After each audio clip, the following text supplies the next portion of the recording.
إياك نعبد وإياك نستعين اهدنا الصراط المستقيم صراط الذين أنعمت عليهم غير المغضوب عليهم ولا الضالين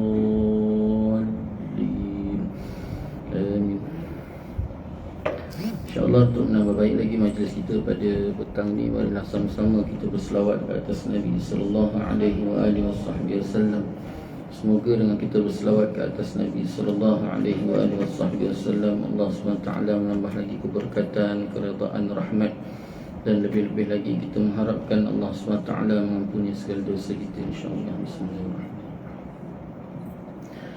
اللهم صل على سيدنا محمد النبي الأمي وعلى آله وصحبه وبارك وسلم. اللهم صل على سيدنا محمد النبي الأمي وعلى آله وصحبه وبارك وسلم. اللهم صل على سيدنا محمد النبي الأمي وعلى آله وصحبه وبارك وسلم. اللهم صل على سيدنا محمد النبي الأمي وعلى آله وصحبه وبارك وسلم. اللهم صل على سيدنا محمد النبي الأمي وعلى آله وصحبه وبارك وسلم. اللهم صل على سيدنا محمد النبي الأمي وعلى آله وصحبه وبارك وسلم. اللهم صل على سيدنا محمد النبي الأمي وعلى آله وصحبه وبارك وسلم. اللهم صل على سيدنا محمد النبي الأمي وعلى آله وصحبه وبارك وسلم. اللهم صل على سيدنا محمد النبي الأمي وعلى آله وصحبه وبارك وسلم. اللهم صل على سيدنا محمد النبي الأمي وعلى آله وصحبه وبارك وسلم. اللهم صل على سيدنا محمد النبي الأمي وعلى آله وصحبه وبارك وسلم. بسم الله الرحمن الرحيم. الحمد لله رب العالمين وبه نستعين على أمور الدنيا والدين، والصلاة والسلام على سيد المرسلين خاتم النبيين محمد صلى الله عليه وآله وصحبه وسلم، وعلى آله وأصحابه وتابع التابع لهم بإحسان إلى يوم الدين. سبحانك لا علم لنا إلا ما علمتنا إنك أنت العليم الحكيم. رب اشرح لي صدري ويسر لي أمري واحلل عقدة من لساني يفقهوا قولي. رب زدنا علما وارزقنا فهما. اللهم يسر ولا تعسر. رب تمم بالخير يا فتاح يا عليم افتح لنا فتوح العارفين. ولا حول ولا قوة إلا بالله العلي العظيم. ولا حول ولا قوة إلا بالله العلي العظيم. ولا حول ولا قوة إلا بالله العلي العظيم. أما بعد، قال الله تعالى في القرآن العظيم: أعوذ بالله من الشيطان الرجيم. بسم الله الرحمن الرحيم. ألم نشرح لك صدرك ووضعنا عنك وزرك الذي أنقض ظهرك ورفعنا لك ذكرك فإن مع العسر يسرا إن مع العسر يسرا فإذا فرغت فانصب وإلى ربك فارغب. صدق الله العظيم. Alhamdulillah, pertama-tamanya marilah sama-sama kita merafakkan rasa syukur kita ke hadirat Allah Subhanahu wa taala. Dengan keizinan Allah Subhanahu wa taala dapat sama-sama kita bertemu dan kita bersua lagi pada petang ini, dan sama-sama kita mengharapkan semoga pertemuan kita pada petang ini Allah SWT penuhkan dengan keberkatan, keredaan, rahmat, dan lebih-lebih lagi kita mengharapkan Allah Subhanahu Wa Taala mengampuni segala dosa kita, insya-Allah. InsyaAllah kita pada petang ini saya nak berkongsi dengan mak kakak yang dirahmati oleh Allah Subhanahu Wa Taala satu kisah yang diceritakan oleh Allah Subhanahu Wa Taala di dalam Al-Quranul Karim, dalam suratul Qalam, ayat yang ke-17 hingga ayat 33. Ayat ke-17 hingga ayat 33 muka surat 565, juzuk yang ke-29.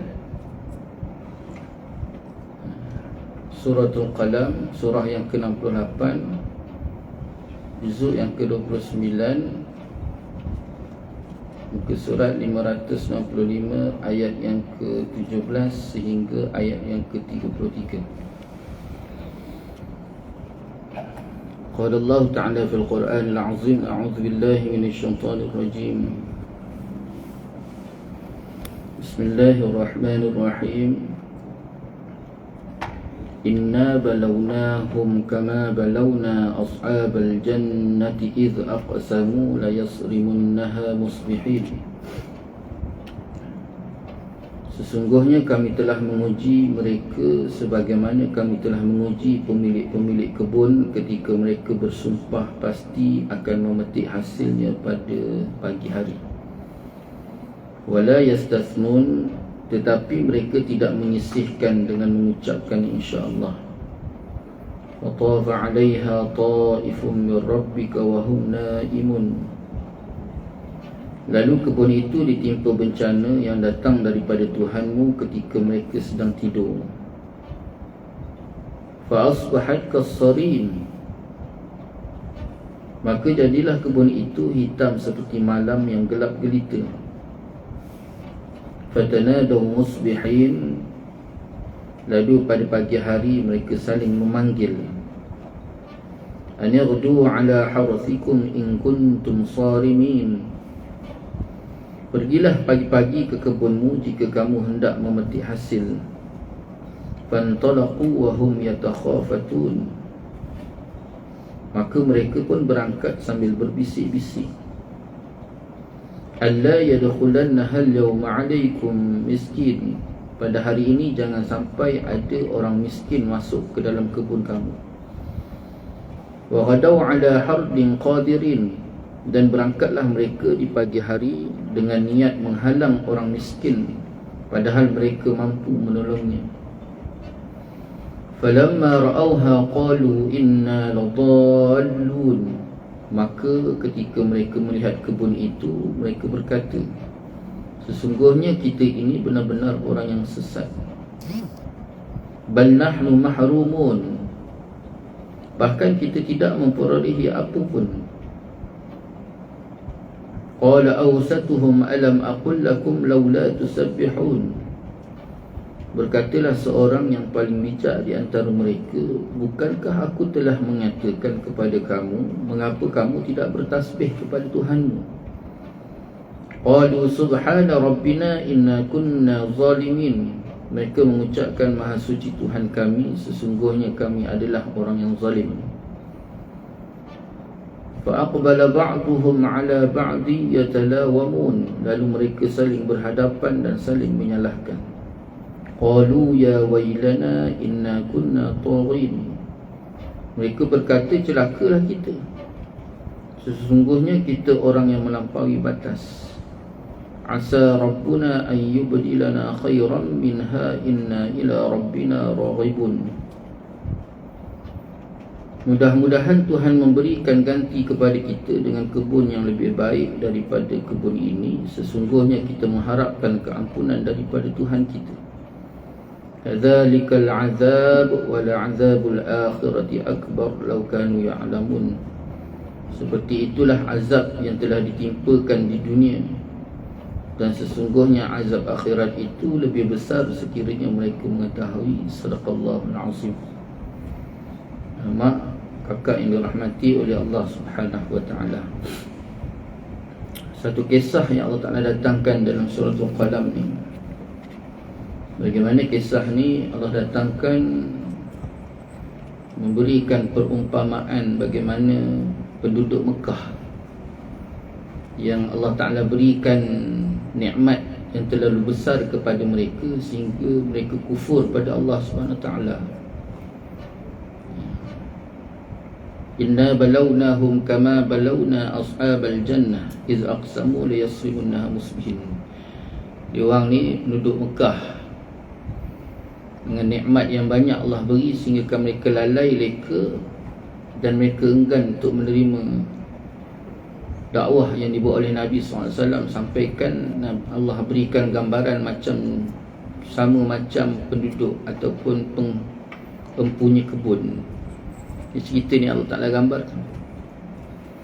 Kisah ni dia berlaku kepada empunya kebun, dan kebun ni disebut dalam tafsir, kebanyakan ulama gambarkan kebun tersebut adalah kebun anggur. Kebun tu kebun anggur. Kisahnya bermula daripada ayah dia. Mereka ni sebenarnya pewaris. Ayah dia dulu, daripada ayah tok dia, ni kebun yang diwarisi. Ayah daripada ayah dia ke atas tu, amalan setiap kali menuai buah anggur, tuai ke panen, petik. Mana satu ni? Panen, tuai, petik. Petik. Sampai masa nak memetik buah anggur ni bila buah anggur tadi masak, waktu untuk memetik, sampailah selesai petik buah anggur tadi, maka hasil daripada dia memetik buah anggur tadi, dia akan bahagikan kepada tiga bahagian. Ini memang dah rutin tahunan dah. Bila buah anggur tadi masak saja, kebun anggur yang sebesar-besar tu tuan-tuan, dia akan bahagikan hasilnya kepada tiga. Yang pertama, dia akan bahagikan kepada fakir miskin, anak yatim, orang susah yang ada dekat dalam kampung tu. Itu bahagian pertama. Pertama sekali dia asingkan yang tu dulu. Kemudian yang kedua barulah dijadikan 1/3. Yang kedua diambil sebagai modal pusingan. Modal pusingan ni untuk baja, benih, air dan segala pengurusan kebun tadi. Itu satu bahagian. Dan satu bahagian yang ketiga barulah diambil untuk keperluan keluarga dia. Ini 3 bahagian. Jadi ni memang dah jadi rutin lah tahunan, setiap kali kebun anggur tu berbuah dan hasilnya akan dibahagikan kepada kita. Sampailah satu ketika ayah dia ni meninggal dunia. Bila ayah dia meninggal dunia, dia tinggalkan 3 orang anak lelaki untuk mewarisi kebun anggur tersebut. Tapi bila sampai kepada anak tadi, dia tak macam ke ayah tadi. Sampai ke anak ni, dia timbul perasaan tamak, rasa kikir, kedekut.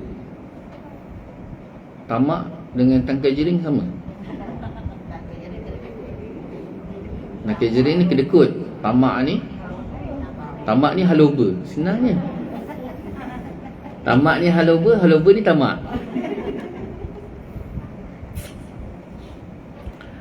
Jadi sifat tamak tu bermain dalam diri anak dia tadi, 3 orang anak lelaki dia.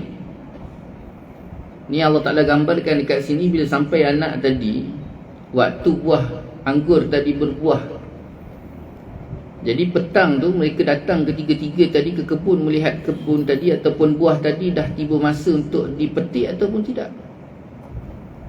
Jadi petang tu mereka tiga-tiga masuk kebun. Jadi jalan, dia tengok satu diperiksa buah anggur tadi. Dan bila dia tengok memang dah tiba masa dia nak petik, masa untuk memetik buah anggur tadi, dan mereka buat perancangan besok pagi-pagi kita petik. Cuma kali ni kita tak buat macam ayah dulu. Kalau ayah dulu dia petik, dia bahagi 3. Tapi yang ni dia petik bahagi 2. Apa 2 bahagian tersebut? Yang pertamanya dijadikan modal untuk pusingan kebun tadi, benih, baja, air. Dan satu bahagian lagi untuk keperluan mereka. Jadi satu bahagian sepatut untuk fakir miskin, anak yatim semua sekali itu dah tak ada dah. Sebabkan sifat tamak 3 anak lelaki tadi. Jadi perancangannya macam mana nak mengelakkan, sebab rutin dia sampai masa memetik, orang kampung tu sendiri datang ke kebun. Dah sampai jadi rutin. Sampai waktu petik, orang kampung tu sendiri datang ke kebun. Bila dia datang ke kebun, dia ambil bahagian dia. Jadi mereka nak mengelak daripada orang kampung ni datang. Dan mereka buat perancangan besok pagi-pagi, dia kata, sebelum fajar, dia kata, kita turun, kita petik siap-siap. Bila sampai dia orang datang, tengok buah dah tak ada. Ni perancangan dia. Besok pagi-pagi, dia kata, kita keluar sebelum fajar, kita petik siap-siap. Lepas tu bila sampai orang kampung, waktu terbit matahari pagi, orang kampung ni dia akan datang. Jadi mereka datang, buah anggur tu dah tak ada lagi dah, dia kata. Jadi ni rancangan mereka. Dia tak tahu rancangan Allah SWT. Fatafa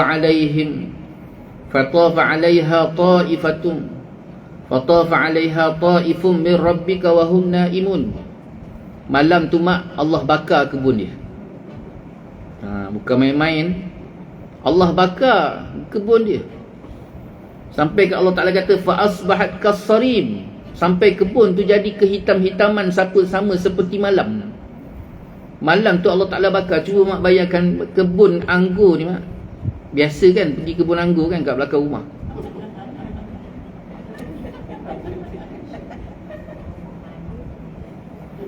Saya mula-mula sampai kebun anggur mak, macam orang apa panggil, jakun. Kita biasa tengok gambar pun tak puas. Jadi tak tahu kebun anggur tu rupanya di atas paga di atas paga. Jadi masa tu duduk belajar dekat Syria. Syria ni di antara pengeluar anggur. Cuba mak bayangkan kismis. Bila tanya musim anggur ni, sekilo berapa mak rasa? Kalau Malaysia berapa sekilo? Sekilo 13, 15. Berapa? Tengok saiz kan, tengok grade kan, tengok grade dia. Cuba mak bayangkan anggur yang kita makan tu sebesar ibu jari ni. Sebesar ibu jari ni, yang besar ni. Kemudian bila makan tu mak, kruk. Tahu berapa sekilo? RM1.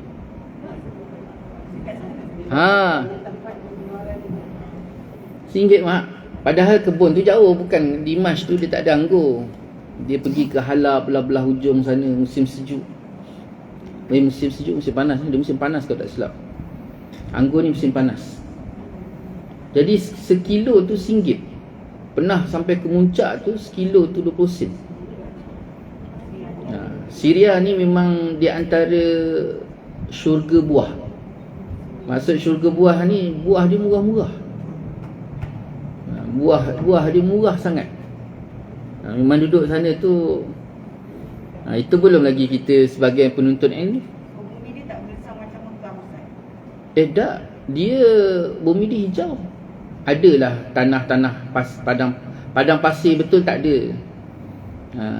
Kering tu adalah. Dia ada musim sejuk, musim panas, musim bunga, musim luruh. Itu semua ada. Saya masa nak pergi Syria dulu, yang paling saya suka teruja musim sejuk. Tapi bila dah sampai Syria, tak nak. Susah mak. Nak makan susah, nak mandi susah. Mandi tak ada dah. Kami duduk sana 2 minggu tak mandi. Tapi jangan ketawa, sebab bukan macam Malaysia. Sana kalau orang mandi musim sejuk, musim panas ni, musim panas biasalah. Musim sejuk ni kalau mandi pelik. Sebab kalau mandi, pertamanya mandi tu dia boleh mendatangkan mudarat sakit sendi. Lepas tu yang kedua pula, kita tak mandi 2-3 minggu tu, dia tak jadi bau. Memang kami duduk sana wangi je. Duduk Malaysia je bau. Jadi anggur tu mak, sampai dekat kebun anggur tu kejut. Tengok, Masya Allah, waktu tu dia tengah buah. Datang jadi ni apa tadi? Jakun. Perak. Perak. Perak tu bahasa mana? Perak. Suka hati je. Betul tak? Kedah kan? Kedah. Mentang-mentang lah Perak. Astaghfirullahaladzim. Marah orang Perak. Jadi buah anggur tu rupanya dia duduk atas para. Duduk bawah pokok para tu pun dalam 3 kaki je. Dia tak sampai tinggi sangat. Kita boleh duduk bawah tu. Jadi dia orang petik buah tu. Berjuntai-juntai. Tu yang rasa macam duduk dalam syurga tu. Pokok dia besar tu kan. Buah dia macam mana pokok apple. Kat rumah. Ingat macam pokok besar lah. Gambaran. Dah dia pokok menjala. Tu yang dia ada para tu. Dia duduk atas para. Buah dia berjuntai-juntai. Tu yang saya kata macam yang syurga. Duduk bawah tu kan tengok buah anggur. Mulut tu nak ngak-ngak punya kan. Orang punya sebab dia ada grade tu. Jadi kita tak boleh nak main petik-petik suka-suka hati macam tu, tak boleh. Jadi anggur tadi tu duduk bawah tu. Cuba bayangkan sebesar-besar kebun anggur tadi tu Allah Ta'ala bakar. Habis sikit pun Allah Ta'ala tak tinggalkan sampai ke Allah Ta'ala kata fa'asbahat kasarim. Habis kehitam-hitaman. Kalau kita nak tengok tu lebih kurang macam ni. Sawah padi yang dah selepas daripada tuai. Lepas daripada tuai tu kan dibakar jerami dia tu kan. Jadi habis. Tak ada tinggal sikit pun. Jadi malam tu fa'asbahat kasarim, Allah Ta'ala tinggal, tak ada sikit pun. Allah Ta'ala habiskan semua sekali. Sampailah besok hari, pagi-pagi sebelum fajar tu mereka bangun dan berbisik-bisik di antara mereka tadi. Dan dia mengajak pergi ke kebun. Tu mereka jalan ke kebun. Jalan dalam keadaan jengkit takut orang dengar. Orang tahu dia orang. Jadi jengkit bisik-bisik sampai ke kebun, mereka terkejut. Sampai ke sana, dia orang terkejut.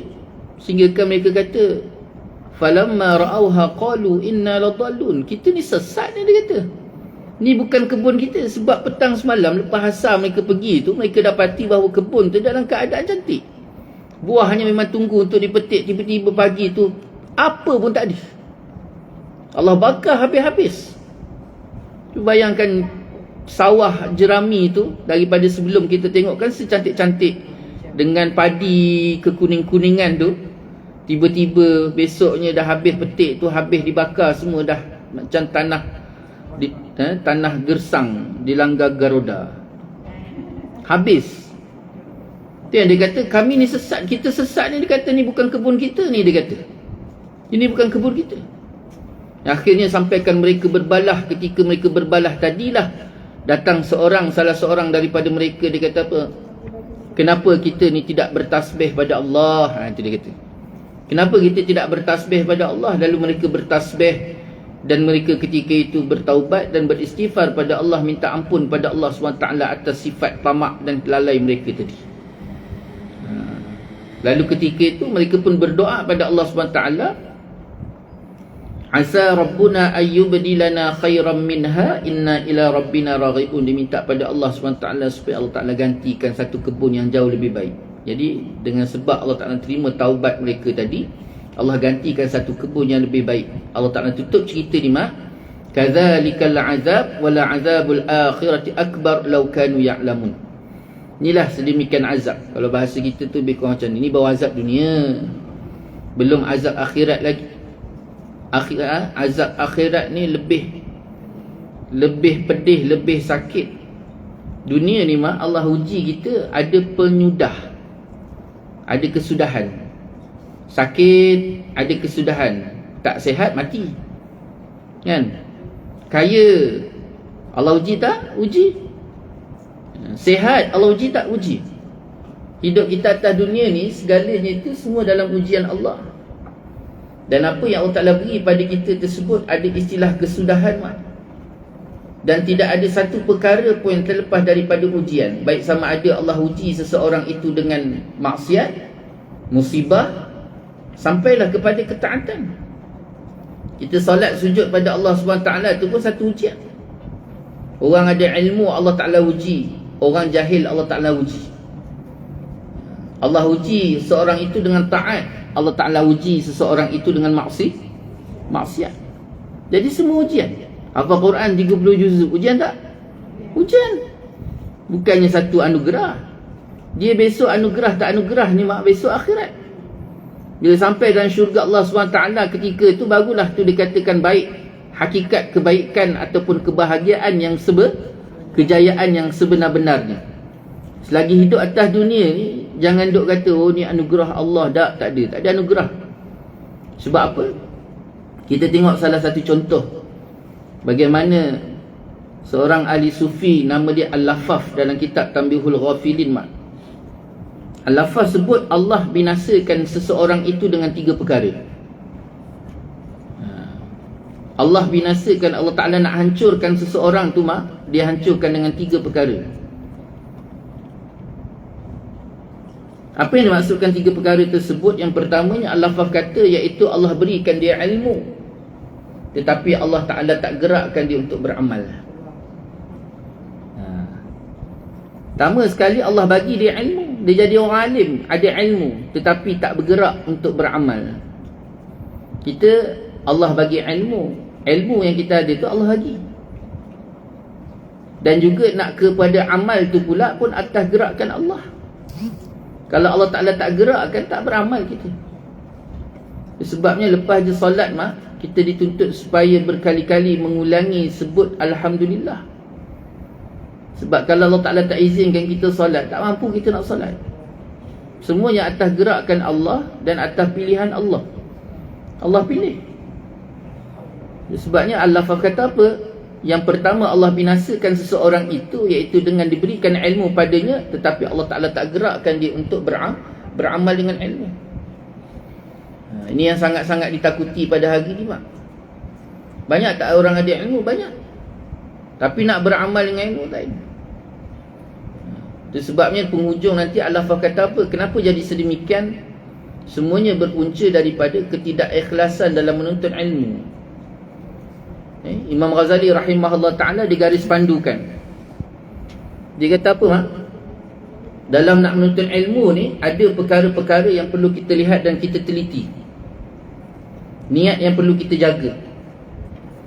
Dan apa niat yang perlu kita jaga? Pertama sekali kita datang menuntut ilmu ni, mak, kepelbagaian suasana dan keadaan semua sekali.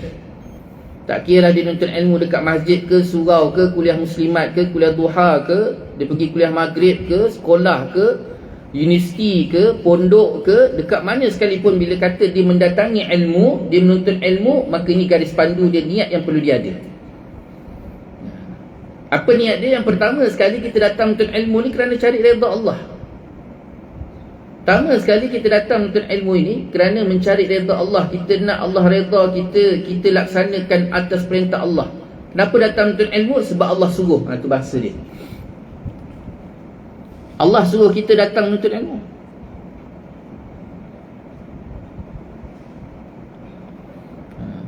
Dia suruh kita datang menuntut ilmu. Jadi kita datang menuntut ilmu. Nak dapat ilmu, nak faham ilmu, nak beramal dengan ilmu tu semua benda lain. Benda yang lain. Jadi pertama sekali niat menuntut ilmu kerana cari redha Allah. Kerana Allah yang suruh kita datang menuntut ilmu. Kemudian yang kedua pula, kita datang menuntut ilmu ni mak kerana untuk menghilangkan kejahilan. Kenapa datang majlis ilmu? Kenapa pergi belajar? Kenapa pergi mengaji? Kerana kita ni nak keluarkan diri kita daripada kepompong kejahilan, supaya jangan duduk dalam suasana jahil. Hari ini mak, kejahilan jahil inilah yang menjadi salah satu punca umat Islam ni dalam keadaan keberantakan. Keberantakan. Macam layang-layang putus tali, kapal bahtera tiada nakhoda. Ya. Buat tu tak kena, buat ni tak kena, ada masalah tak selesai-selesai, makin menghadapi masalah-masalah. Penjajah datang jajah kita dekat Malaysia ni mak. Dia datang jajah kita, dia nak mengkristiankan kita, tak berjaya, dia guna plan B. Apa plan B dia? Iaitu jasad kita ni masih jasad Melayu, jasad Islam, sembahyang, puasa, zakat, haji. Tapi kefahaman kita, pemikiran jiwa kita tu jiwa penjajah. Jiwa ataupun kepala kita, pemikiran kita tu pemikiran yang jahil. Caranya bagaimana? Dia guna cara yang pertama sekali, dijauhkan kita daripada ulama'. Itu sebab, salah satu sebab bukannya besar sangat pun dia pergi serang ataupun ditangkap ulama' dan diseksa ulama' atas sebab ulama' tu memberontak. Tapi salah satu sebab besar ialah dengan ditangkap ulama', diseksa ulama', dibunuh ulama' ketika tu adalah untuk menakut-nakutkan masyarakat, supaya masyarakat jangan dekat dengan ulama'. Bila masyarakat jauh daripada ulama', siapa nak pandu masyarakat? Macam mana masyarakat tadi nak sembahyang dalam keadaan sembahyang yang betul-betul berpandukan ilmu? Macam mana dia nak puasa sebagaimana ilmu yang Allah Ta'ala telah garis pandukan yang dikendaki? Jadi akhirnya masyarakat tadi sembahyang tak? Sembahyang, tapi sembahyang dalam keadaan jahil. Puasa tak? Puasa, tapi puasa dalam keadaan jahil. Itu akhirnya setelah dia rosakkan tadi dengan cara menjauhkan masyarakat tadi daripada ulama', lalu yang ketiganya, dia buat sekolah pembentukan pemikiran yang akhirnya kita dapat kalau tak ada SPM, nanti esok nak kerja apa. Lepas tu nanti kalau tak kerja kerajaan, tak ada GL, tak ada GL, siapa nak bayar duit hospital? Kalau tak ada pencen pula, nanti esok siapa nak bagi makan dah tua nanti? Cuba bayangkan mak. Ini semua pemikiran-pemikiran yang walaupun lahiriah kita nampak benda tu biasa bermain dalam masyarakat kita, tapi hakikatnya syirik. Pemikiran yang mensyirikkan Allah Subhanahu Wa Taala. Sebabnya sembahyang, puasa, zakat, haji semua kita buat, tetapi hati kita jauh daripada Allah. Sebab kita gendong sesuatu benda yang mensyirikkan Allah. Itu sebabnya penting kita datang menuntut ilmu ini ialah untuk menghilangkan kejahilan. Dan kenapa Allah Ta'ala turunkan wahyu yang pertama membicarakan tentang ilmu. Penting menuntut ilmu tu sebab ilmu tu sebagai pemandu. Akal ni pula kerja ni menimbang. Dan dia nak buat kerja menimbang ni pula baik ataupun buruk, terima ataupun tolak, dia mesti kena ada ilmu. Kalau dia tak ada ilmu, akal semata-mata, tu akhirnya dia menimbang mengikut hanya sekadar ukuran akal tersebut. Yang tak nak kena menuntut ilmu. Akal ni macam handset. Dan ilmu tu perlu diinstall, apps yang perlu diinstall. Handset tadi kalau kita install apps yang baik, maka handset tadi jadi baik. Tapi kalau handset tadi kita install benda yang tak baik, apps yang tak baik, maka jadi tak baik. Itu sebab hari ini timbul satu lagi golongan dipanggil Islam liberal. Dulu kita dengar liberal saja, Islam lain, liberal lain. Tapi hari ini tak, dalam Islam tu ada liberal. Kenapa? Ini golongan-golongan yang mengukur syariat Allah itu dengan akal. Yang lahir golongan hari itu baru-baru ni yang terjadi pada Raya Korban. Seorang manusia yang keluarkan kenyataan pakai tudung lapuh, peguam, bukannya bodoh, cerdik, golongan cerdik. Yang dia kata, kalau saya takkan sembelih anak saya sebab menyalahi kemanusiaan, sekalipun arahan Tuhan. Padahal Allah SWT itu puji berkali-kali Nabi Allah Ibrahim atas tindakan ketaatan Nabi Allah Ibrahim dan ketaatan yang ditunjukkan oleh Nabi Allah Ismail tersebut. Dipuji berkali-kali, bukan sekali puji, berkali-kali dipuji pada tempat yang sama, ayat yang sama. Tiba-tiba datang dia, kenapa diukur dengan akal? Kerana ini bercanggah dengan kemanusiaan. Dia bukan bercanggah dengan Allah, dia kira manusia. Dia yang cakap dia tudung labuh. Itu sebabnya perlu. Dan dalam menuntut ilmu nak menghilangkan kejahilan ni pula perlu pilih guru. Hari ni masyarakat dah bagus, dah cantik dah. Ada golongan yang kembali mencari ilmu. Tapi dalam nak mencari ilmu tadi pula, musuh-musuh Islam ni, dia nak berdepan dengan Islam untuk hancurkan Islam, ranapkan Islam dengan cara berdepan ni daripada luar dia tak mampu. Begitu juga Alfonso ketika serang Melaka, mak, dia tak berjaya kali pertama. Tetapi berjayanya Alfonso dan Portugis menyerang Melaka dan jatuhnya Melaka berpunca daripada dalam. Pengkhianat-pengkhianat daripada dalam tersebut. Begitu juga sampai hari ini, saat ini, detik ini, Islam dirosakkan daripada dalam. Itu sebab Nabi SAW kata akhir zaman besok di antara tanda-tanda akhir zaman dan tidak akan kiamat kecuali Islam itu dirosakkan oleh ahli agama itu sendiri. Islam tu dia tak rosak dengan Yahudi. Islam tu dia tak rosak dengan Nasara, dia tak rosak dengan Majusi, tetapi dia rosak daripada ahli agama itu sendiri. Dan ini berlaku hari ni. Besok sampailah tahap Dajjal keluar besok, mak. Orang tahu tu Dajjal. Orang tahu tu Dajjal. Tetapi perisai paling besar disebabkan orang beriman ni pergi mengikut Dajjal, mak, kerana lahirnya ilmuan-ilmuan, ulama-ulama yang mengeluarkan fatwa untuk menyelamatkan nyawa kita ikut Dajjal. Sebab Dajjal keluar ketika tu dalam keadaan 3 tahun kemarau. Makanan tak ada, air tak ada. Air tak ada dalam dunia ni. Dunia ni dalam keadaan tidak ada air. Jadi Dajjal pusing dunia, mak. Dia bawa roti, dia bawa air.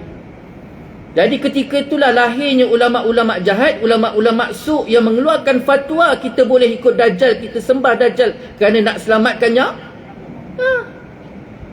Ni lahir golongan-golongan ni. Tapi hakikatnya mereka bukannya Muslim, memang perosak. Ini berhati-hati. Sebabnya kita ni, pertama sekali, yang kedua, Imam Ghazali kata tuntut ilmu kerana nak menghilangkan kejahilan, kebodohan kita, supaya dengan ilmu tadi menjadi panduan dan rujukan. Yang ketiga, mak, Imam Ghazali kata kita datang tuntut ilmu, niat betul-betul kerana Allah. Setelah kita dapat ilmu, kita nak amalkan ilmu. Ini tadi Al-Lafaz kata, niat betul-betul. Bukannya kita tuntut ilmu ni kerana sijil, bukan kita tuntut ilmu ni kerana kedudukan, bukan kita tuntut ilmu ni kerana harta, tak. Tapi kerana nak nuntut ilmu ni kerana nak amal ilmu. Kerana nak amal ilmu. Hari ni orang ngaji agama ni trend, mak. Orang hafal Quran hari ni trend. Sebab trend. Anak belajar mana? Oh, belajar sekolah agama. Anak hafal Quran. Oh, saya pun nak hantar hafal Quran. Depan saya sendiri, mak. Ustaz, saya tengok jiran-jiran saya hantar anak hafal Quran, saya pun hantar hafal Quran. Dia tengok orang hafal Quran, dia pun hantar anak hafal Quran. You bayangkan. Mana tak orang hafal Quran pun kena tangkap basah? Betul tak? Mana tak orang hafal Quran pun minum arak? Mana tak orang hafal Quran pun berzina? Kenapa benda ni berlaku? Sebab dia pergi hafal Quran bukan niat nak memelihara kalam Allah, tetapi kerana dunia. Ini adalah lahirnya ustaz-ustaz instan, mi segera. 2 minit. Macam lagu dia, mak? Lama tak dengar. Sedap dimakan. Mi Maggi, cepat dimasak, sedap dimakan. Tu dia. Lepas tu kena kanser, mati. Cepat mati. Tu tambah lagi 2 rangkap. Kan? Mi Maggi, cepat dimasak, sedap dimakan, cepat mati. Kan, mak? Betul kan? Di antara racun yang paling kuat merosakkan penghadaman usus manusia, Mi Maggi. Tu baik-baik tu, mak. Racun paling kuat rosakkan usus. Hati-hati. Mi Maggi, cepat dimasak, sedap dimakan, cepat mati. Tambah lagi sikit. Macam tu juga ustaz-ustaz instan. Kan? Orang dulu mak, orang nak ngaji agama, ada orang nak ngaji agama? Tak ada. Mana ada orang nak ngaji agama dulu? Tok guru pondok pun, mak, dia tak hantar anak dia pergi ngaji agama, pergi pondok, dia hantar anak pergi sekolah Inggeris. Bukan semualah, tapi banyak. Ada. Yang sampaikan akhirnya tok guru mati, pondok pun mati. Sebab anak dia pergi ngaji sekolah Inggeris. Takkan dia nak pergi ngaji kitab pula? Dia nak baca kitab pula? Dia risau anak dia tak makan. Cuba bayangkan, mak. Sampaikan jangan kata tok guru nak tu. Orang nak ambil menantu ustaz pun tak fikir 35 kali tak selesai.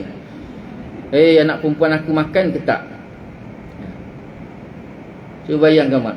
Ni jadi pada ustaz. Saya tak ikut orang lain, guru Quran saya. Guru Quran saya, kakak dia cerita. Guru Quran saya dia tak cerita. Kita rapat dengan keluarga dia. Jadi kakak dia cerita. Ada hal nak tahu apa cerita ustaz dulu muda-muda. Ustaz balik daripada pondok umur 19 tahun.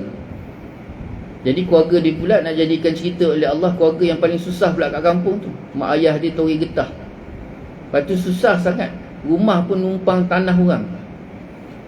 Jadi ustaz mengaji pondok, balik ngaji pondok umur 19, tiba-tiba jumpa seorang perempuan kat kampung tu, suka. Jatuh hati. Pandang pertama jatuh ke hati. Ustaz bagi tahu mak dia, ni tahun 60-an ni mak, peristiwa ni tahun 60-an. Bagi tahu mak dia kata nanti dululah, tapi sebab anak-anak kan. Jadi akhirnya mak ayah ni pergilah hantar merisik. Dia hantar merisik, mak ditolak. Ditolak sebab keluarga tu keluarga miskin. Lepas tu ustaz pula ngaji pondok, tak ada SPM, tak ada masa depan. Jadi akhirnya ditolak. Tolak tu cara baik lah.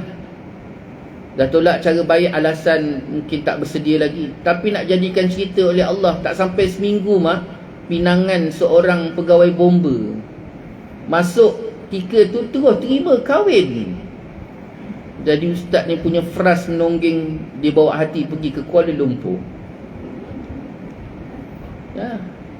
Bawa pergi Kuala Lumpur mak, tu yang jadi generasi yang kedua menghafal Quran kat Masjid Negara ustaz. Guru-guru Quran saya. Generasi yang kedua hafal Quran kat Masjid Negara, dengan izin Allah habis Quran, pergi sambung ke Mesir, ngaji Mesir, habis Mesir balik jadi pensyarah. Jadi pensyarah ada duit tak mak? Ada. Bulang alik balik kampung naik kereta besar-besar. Abang H. Tahu mak kereta Abang H? Honda.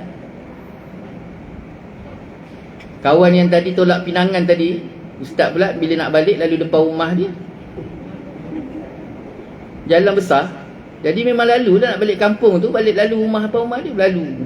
Cerita dah 30 tahun lepas. Hari ni ustaz dah berjaya. Dia lalu, minggu ni kereta lain, minggu depan kereta lain, minggu satu lagi orang kampung pula dah nobatkan dia sebagai anak kampung yang paling berjaya. Pada dulu susah, pinangan ditolak. Sampaikan tahap orang hormat, orang kampung tu hormat dia tu, sampaikan keluarga perempuan tu datang jumpa kakak tadi, yang kakak dia tu, kakak ustaz tadi, datang jumpa cerita, ya Allah, itulah tuah ayam nampak di kaki tuah manusia. Oh, baru dia cerita, baru dia tahu baca ayat tu. Dulu dia tak tahu. Yelah, kerja bomba pergi mana? Duk macam tu je lah. Tapi zaman tu 60-an, bomba jangan, askar tu jangan, kan, besar. Kalau ngaji pondok ni orang tak nak buat menantu mak. Tapi hari ni orang berlumba-lumba. Hari ni berlumba-lumba, semua orang jadi ustaz, semua nak jadi ustaz. Kenapa semua nak jadi ustaz? Sebab ustaz ngajar datang naik vampire. Betul tak? Itu yang lahirnya ustaz instan, ustaz mi segera. Saya tak cakap lain. Orang kiri kanan saya, dulu zaman-zaman ngaji tak nak mengaji, berhenti ngaji. Orang pergi kerja, awak pergi kerja. Sekarang bila kawan-kawan dah berjaya jadi ustaz pun semua sekali, dia pun nak jadi ustaz, pun jadi ustaz. Jadi ustaz. Tapi kita tahulah siapa dia, siapa background dia, dia ngaji ke tak, apa semua. Jadi penceramah terkenal lagi. Macam mana dia tipu masyarakat. You bayang amat. Sebab apa? Ni dia. Bukan ilmu tu nak diamalkan, tetapi nak dijadikan sebagai kepentingan diri. Ini bahaya. Jadi Allah Ta'ala sebut tadi, Allah kata apa? Allah binasakan seseorang itu dengan cara Allah berikan ilmu pada dia, tetapi ilmu tu tak mendatangkan kebaikan dengan cara dia tidak beramal dengan ilmu. Ilmu yang bermanfaat mak, ialah ilmu yang datang membawakan seseorang itu, pertamanya pembinaan keimanan yang baik dalam dirinya pada Allah. Yang keduanya mak, dia semakin taqarrub ila Allah. Yang ketiga, dia semakin takut pada Allah. Hari ni dah orang main guling-guling je macam buat roti canai ilmu tu. Dia tiba-tiba je. Yang keempat, Imam Ghazali kata niat untuk ilmu tadi, yang keempat Yang keempat ialah menyampaikan ilmu. Kita dah amal ilmu tadi, mesti sampaikan ilmu. Sampaikan ilmu ni mak tak semesti jadi ustaz-ustazah. Kita ni memang ada tanggungjawab, tugasan kita atas muka bumi. Selain daripada khalifah di atas muka bumi Allah SWT, tanggungjawab kita, amanah yang Allah Ta'ala berikan pada kita ialah kuntum khaira ummatin ukhrijat linnas ta'muruna bil ma'ruf wa tanhauna 'anil munkar. Allah Ta'ala kata apa? Kamu adalah sebaik-baik manusia, sebaik-baik golongan, sebaik-baik umat. Jadi nak jadi sebaik-baik umat ni apa dia? Ta'muruna bil ma'ruf wa tanhauna 'anil munkar. Kamu mesti buat kerja mengajak orang kepada kebaikan dan mencegah daripada kemungkaran. Jadi bukan kerja mengajak kebaikan, mencegah kemungkaran ni hanya semata ustaz, ustazah, ulama. Tak. Semua mak.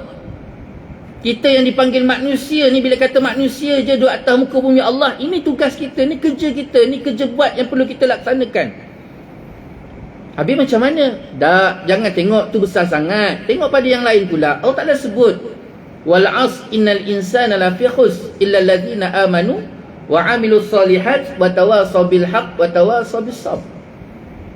Allah bersumpah dengan masa, sesungguhnya manusia itu berada dalam kerugian, illa alladhina amanu, kecuali orang yang benar-benar baik keimanannya pada Allah SWT, melakukan amalan soleh, wa tawasaw bil haqq wa tawasaw bis sabr, yang mengingatkan tentang kebenaran dan mengingatkan tentang kesabaran. Apa maksudnya? Nasihat menasihati, tegur menegur. Suami tegur isteri, suami tegur isteri. Suami tegur, betul lah. Suami tegur isteri. Isteri tegur suami.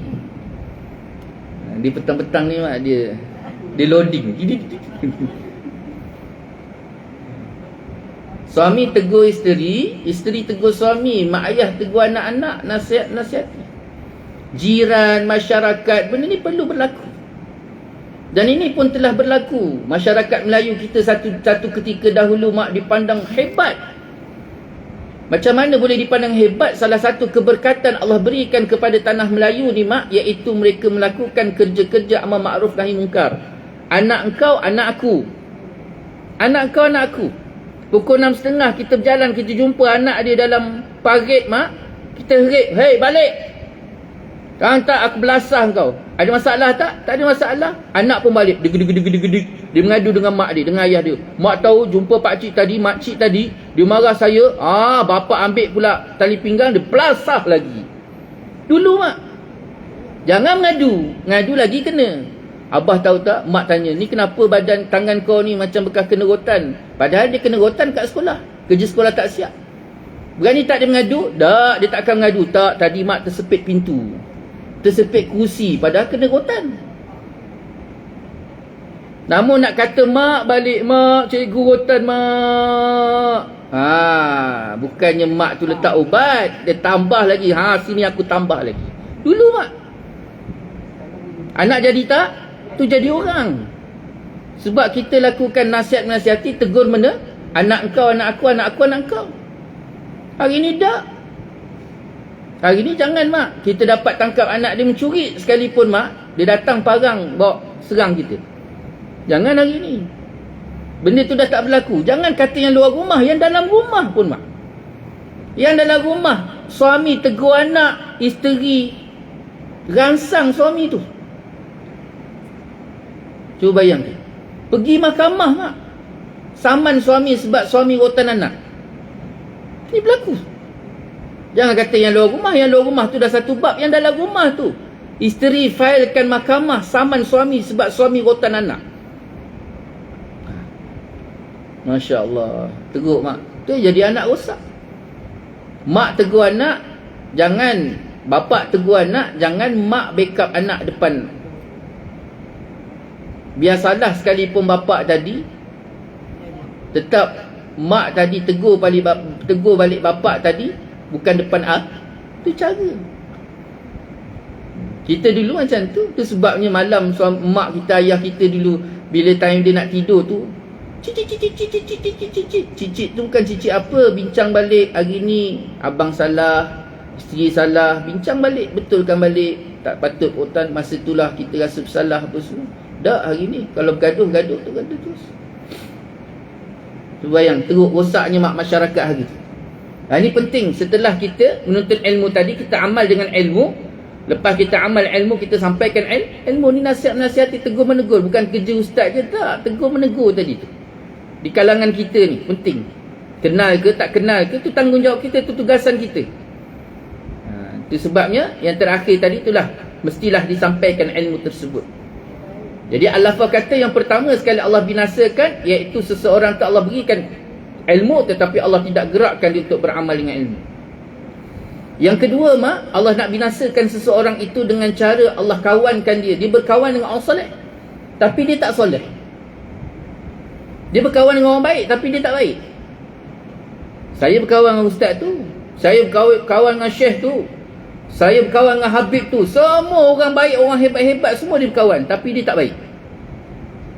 Maknanya itu tanda Allah nak rosakkan dia. Allah nak rosakkan dia. Sedangkan kita berkawan dengan orang baik ni bukannya nak bermegah-megah, tetapi kita berkawan dengan orang baik ni supaya kita dapat kebaikan dia jadi kekuatan pada kita. Bila kita tengok muka dia, kita ingat Allah. Bila kita tengok muka dia, kita rasa kuat nak beribadah pada Allah. Bila kita tengok muka dia, kita kawan, ada aura yang membuatkan kita rasa bermotivasi untuk menjadi orang yang baik. Ini yang Nabi SAW kata apa? Dalam bab memilih kawan ni, Nabi kata, bila berkawan dengan tukang minyak wangi, bau wangi. Bila berkawan dengan tukang besi, bau besi. Itu sepatutnya. Dengan siapa yang kawan tu, penting kita nak kena pilih kawan tadi, supaya kawan tadi menjadi motivasi dan kekuatan untuk semakin dekat diri kita dengan Allah SWT. Tetapi Allah nak binasakan seseorang tu dengan cara Allah tidak menggerakkan dia ataupun memberikan kebaikan atas diri dia disebabkan dia berkawan dengan orang soleh. Yang ketiga, al-lafaz kata Allah Ta'ala binasakan seseorang tersebut, iaitu dengan cara dia mentaati Allah. Dia melakukan ibadah pada Allah, melakukan amalan soleh pada Allah, tetapi dia tidak ikhlas. Tak ikhlas. Semayang tak? Semayang. Puasa tak? Puasa. Zakat tak? Zakat. Haji tak? Haji. Tapi apa yang dilakukan? Semayang malam, puasa sunat, solat sunat, sedekah, semua yang dia lakukan tadi tak lebih hanya sekadar mengharapkan dunia, bukan ikhlas pada Allah.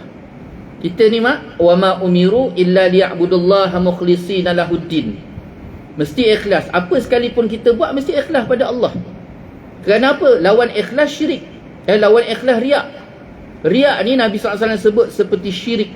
Riak ni syirik. Nabi kata, riak ni syirik, mensyirikkan Allah. Bila buat satu perkara bukan kerana Allah, maka dia riak. Dan riak tu Nabi kata syirik, mensyirik, menyekutukan Allah Subhanahu Wa Taala. Na'udzubillah min zalik. Itu yang Nabi sebut kat akhirat besok bila dibangkitkan, dipertonjolkan, dizahirkan, diberikan amalan-amalan, serahkan amalan daripada Allah, maka Allah Taala suruh dia pergi cari orang yang diniatkan tadi untuk berikan pahala pada dia. Allah Taala takkan beri pahala sebab dia lakukan ketaatan tadi bukan kerana Allah. Ini tiga perkara bagaimana Allah SWT binasakan seseorang tersebut. Itu sebabnya kita senantiasa bermuhasabah, melihat, menilai, meneliti. Setiap langkah kita tu jangan kita rasakan bila kita dah duduk dalam zon kebaikan, zon ketaatan ni kita rasa selesa. Tak. Selagi mana hidup atas muka bumi Allah, semakin kita berusaha untuk mendekatkan diri pada Allah, melaksanakan ketaatan pada Allah SWT, maka semakin tinggi kita berusaha untuk berjaga-jaga dan berhati-hati. Semakin takut. Itu sebabnya sifat seseorang bila dia dekat dengan Allah, semakin hatinya dekat dengan Allah, semakin dia rasa gemetar, semakin dia rasa risau. Ala bi zikrillahi tatma'innul qulub. Allah Ta'ala perintah kita supaya memperbanyakkan zikrullah, supaya hati kita tenang. Tenang ni apa Tenang yang dimaksudkan tenang dekat sini bukan tenang dekat dengan Allah, tetapi ketenangan tersebut tenang terhadap permainan-permainan dunia. Ni kadang-kadang kita bukan kebiasaannya berlaku, kita ni jadi sekabut sebab dunia. Duit tak ada, suami sakit, anak tak berapa baik, anak belajar tak tu, anak tak ada kerja, besok nak makan apa, benda-benda tu. Jadi bila kita banyakkan zikrullah, banyak ingat Allah, banyak kembali pada Allah, hati kita tenang. Tetapi bila kita kembali pada Allah, kita dekat dengan Allah, kita berusaha untuk berjalan mendekati Allah SWT, hati kita tu semakin lama semakin takut, semakin lama semakin takut. Kerana takut-takut ada perbuatan kita, amalan dan tindakan kita yang boleh mengundang kepada kemurkaan Allah Subhanahu Wa Taala. Semakin takut. Itu sebab Nabi SAW kata apa? Orang yang betul memahami konsep dunia, dia memahami konsep dunia ni mak, dia akan senantiasa berada dalam dua keadaan. Yang pertama dia akan rasa takut, dan yang kedua dia akan senantiasa menangis. Dan ini dia takut. Sebabnya berhati-hati. Itu pengajaran yang pertama. Pengajaran yang kedua mak daripada kisah tadi, iaitu wala yastasnun. Allah Ta'ala ajar pada kita. Kan 3 orang anak tadi, dia kata apa? Apa cadangan dia? Besok pagi-pagi kita keluar pergi ke kebun, dia kata dalam keadaan berbisik-bisik. Allah Ta'ala kata apa? Mereka ni membuat cadangan, tetapi dia mencadang dalam keadaan dia tidak menyebut insya-Allah. Insya-Allah. Jika dikendaki oleh Allah. Sedangkan Allah Ta'ala dah ajar pada kita mak, wala taqulanna li syai'in inni fa'ilun dzalika ghada illa ay yasha Allah wadhkur rabbaka idza nasita wa qul asa ay yahdiyani rabbi li aqraba min hadza rasyadah. Jangan kamu katakan sesuatu perkara besok aku nak buat illa ay yasha Allah, kecuali kamu katakan insya-Allah. Insya-Allah. Allah sendiri ajar pada kita.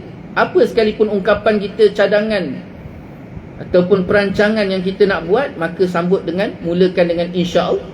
InsyaAllah, jika dikendaki oleh Allah. Kenapa mak? Perkara pertama sekali Allah Ta'ala tuntut kita sebut insya-Allah. Pertama sekali kita nak gambarkan bahawa kita ni hidup dalam keadaan betul-betul bergantung harap pada Allah. Sifat kehambaan tadi tu. Kita kan la haula wala quwwata illa billah. Kita tak ada daya, tak ada upaya, kecuali hanya semata-mata Allah. Allah yang gerakkan. Kita tak ada mampu apa-apa. Jadi meletakkan pergantungan harap kita tu betul-betul pada Allah. Apatah lagi perkara yang akan berlaku. Besok kita tak tahu. Kan di antara 4 perkara yang menjadi rahsia Allah, betul tak?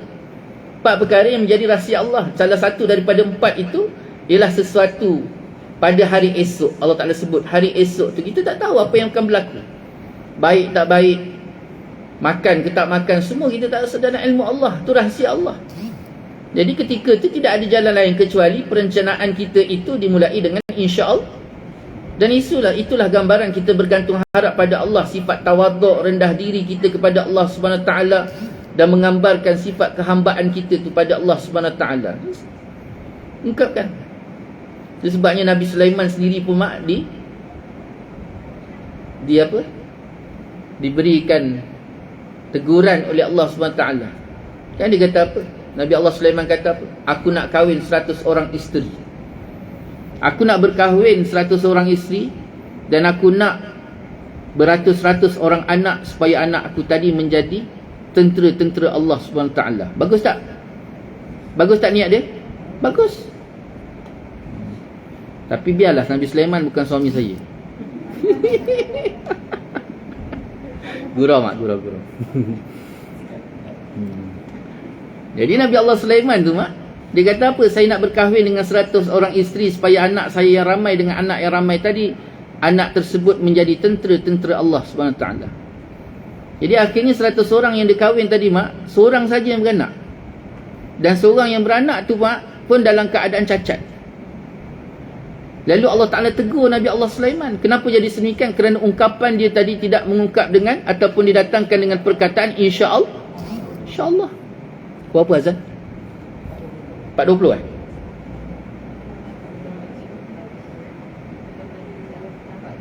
4.19. Jadi ya Allah Ta'ala tegur. Nabi SAW sendiri pun ditegur oleh Allah SWT. Rasulullah SAW ketika pulang daripada Isra' dan Mi'raj kan datang musyrikin Mekah, dan mereka bertanya dengan kepelbagaian soalan pertanyaan supaya nak tunjukkan bahawa peristiwa Isra' Mi'raj itu adalah benar. Sehinggalah salah satu pertanyaan mereka tu, mereka tanya, wahai Muhammad, kalau benar kau Isra' dan Mi'raj, ceritakan kepada kami tentang perihal Masjidil Aqsa yang kau datangi tadi. Sedangkan perjalanan daripada Mekah ke Masjid Aqsa ni mak, 2 bulan pergi, 2 bulan pergi, 2 bulan balik. Naik unta. Tapi Rasulullah tu boleh berjalan 1 malam, tak sampai 1 malam mak. Jadi kalau betul kau pergi Masjid Aqsa malam tadi, dia kata ceritakan pada kami tentang perihal masjid. Kami nak tanya tentang tentang kedudukan masjid tu. Saya tanya mak, berapa kali mak datang masjid ni? Banyak tak? Cuba bayang, berapa ada tiang mak? Terkejut. Berapa pintu yang ada? Padahal mak datang masjid ni berapa? Tiap-tiap minggu? Paling-paling tidak tiap-tiap minggu mak datang pergi kelas, tapi berapa pintu ada? Bagi tahu? Tak boleh. Siapa kira mak? Tiba-tiba dia nak tanya tentang pilihan Masjid Al-Aqsa yang Nabi sekali lalu saja. Lalu Nabi SAW kata apa? Berikan aku beberapa masa, kerana Nabi tunggu wahyu. Wa ma yantiqu 'anil hawa in huwa illa wahyu yuha. Nabi ni tidak akan menuturkan satu perkara dengan nafsu dia kecuali tuturan itu datang daripada wahyu Allah. Jadi akhirnya ditunggu tak datang. 2 minggu mak. Sampaikan penduduk Mekah ketika tu orang yang musyrikin Mekah pula, mereka dah memang Muhammad penipu, dia kata. Tengok, senyap aja. Bila kita tanya senyap. Yang beriman ni pula makin kecut perut. Ya Allah, tolonglah ya Allah, kenapa jadi macam ni ya Allah, tolonglah bantu kami, bantu Nabi, ya Allah tolong. Dan Jibril sampai cukup 2 minggu. Ahlan wa sahlan. Dah habis kursus tak? Jadi akhirnya Nabi SAW tu, Jibril datang terkejar-kejar. Dalam keadaan terkejar-kejar, Jibril datang menemui Nabi SAW. Dia kata apa? Allah sampaikan salam pada engkau wahai Muhammad. Dan Allah tegur engkau kerana Nabi minta waktu tu, Nabi tak sebut insya-Allah. Dia Nabi lengahkan masa tu sebab nak bagi pengajaran, peringatan pada Nabi SAW. Dan akhirnya terus Jibril buka. Yang ketiga, Allah sendiri perintahkan kepadaku supaya datangkan gambaran tentang Masjid Al-Aqsa. Tu yang dibuka, Jibril buka. Bila soalan diajukan saja, berapa tiang? Jibril tunjuk tiang. Tiang Masjid Al-Aqsa tu Nabi Jibril tunjuk satu-satu. Gambar tu terus real kepada Nabi SAW. Dan Nabi ceritakan kepada musyrikin Mekah ketika itu. Bila tanya berapa pintu? Berapa tingkap tunjuk. Secara detail Nabi jawab satu-satu. Tapi akhirnya mereka beriman tak? Tak beriman juga. Saja nak mengolok-ngolokkan Nabi SAW. Ni mak, bagaimana keadaan insya-Allah tadi. Itu sebab Allah Ta'ala sebut secara jelas, wala taqulanna li syai'in inni fa'ilun dzalika ghada illa ayyasha Allah wazkur rabbaka idza nasita wa qul asa ayyahdiyani rabbi li aqraba min hadza rasyada. Itu pengajaran yang kedua. Pengajaran yang ketiga mak, bagaimana 3 orang lelaki tadi dirasa bersalah dan akhirnya dia bertasbih dan beristighfar pada Allah. Dan akhirnya apa yang Allah Ta'ala ambil tadi, Allah ganti dengan sesuatu yang lebih baik. Itu sebabnya kita ni dituntut supaya memperbanyakkan istighfar dan bertaubat pada Allah. Minta ampun pada Allah. Hidup kita ni mak, yang kita berjalan jadi susah sangat ni. Kenapa kita susah? Semuanya punca daripada dosa kita. Dia 2 keadaan. Allah uji seseorang itu sama ada disebabkan dosa, ataupun Allah uji seseorang itu disebabkan nak naikkan kedudukan dia. Macam peristiwa Nabi Allah Ayub AS, Allah Ta'ala nak tinggikan lagi martabat dia. Bagi ahli maksiat pula, Allah Ta'ala uji dia. Itu sebab kadang-kadang kita tengok sahabat-sahabat kita yang berhijrah. Dulu hidupnya dalam keadaan tersohor, dihormati, senang, kekayaan, kedudukan, penghormatan. Tapi bila dia berhijrah, dia kembali pada Allah, semakin dia dekat dengan Allah, semakin dia susah. Masa itulah nak sakit. Ni orang Melayu kata apa? Dah jatuh ditimpa tangga, terpalit pula tai ayam. Kan? Dah lah susah. Lepas tu sakit pula. Cuba bayang mak. Dah jatuh ditimpa tangga, jatuh, lepas tu timpa pula tangga, lepas tu dah tolak-tolak tangga tadi nak bangun, terpalit pula tai ayam. Sedangkan semuanya itu berada dalam keadaan Allah sedang memaafkan segala dosa dia. Itu sebabnya kita ni terus berjalan dengan memperbanyakkan istighfar. Sahabat Nabi SAW itu, mereka bila Allah Ta'ala tak uji, mereka rasa takut. Allah Ta'ala tak bagi mereka susah tu, mereka sampai takut. Kerana takut-takut Allah Ta'ala tak pandang mereka. Itu sebab Jibril AS, Bilal bin Rabah mak, satu hari dia demam. Jadi waktu dia kebah daripada demam tadi, Dia datang menemui sahabat-sahabat, dan pandangan matanya tak ada lain kecuali memandang ke Mekah. Sahabat bertanya, wahai Bilal, kenapa masih lagi azan? Kenapa kau pandang ke Mekah? Aku pandang ke Mekah kerana mengingatkan zaman aku dizalimi dulu, kerana iman aku ketika itu jauh lebih manis dibandingkan hari ini. Wallahu ta'ala alam. Jadi itulah sikit sebanyak dapat kita kongsi bersama pada petang ni. Banyak-banyak kita berdoa pada Allah supaya Allah Ta'ala berikan kebaikan. Yang baik itu daripada Allah, yang tidak baik itu menunjukkan kelemahan saya sendiri. Wabillahi taufiq wal hidayah. Wassalamualaikum warahmatullahi ta'ala wabarakatuh. Minta maaf banyak.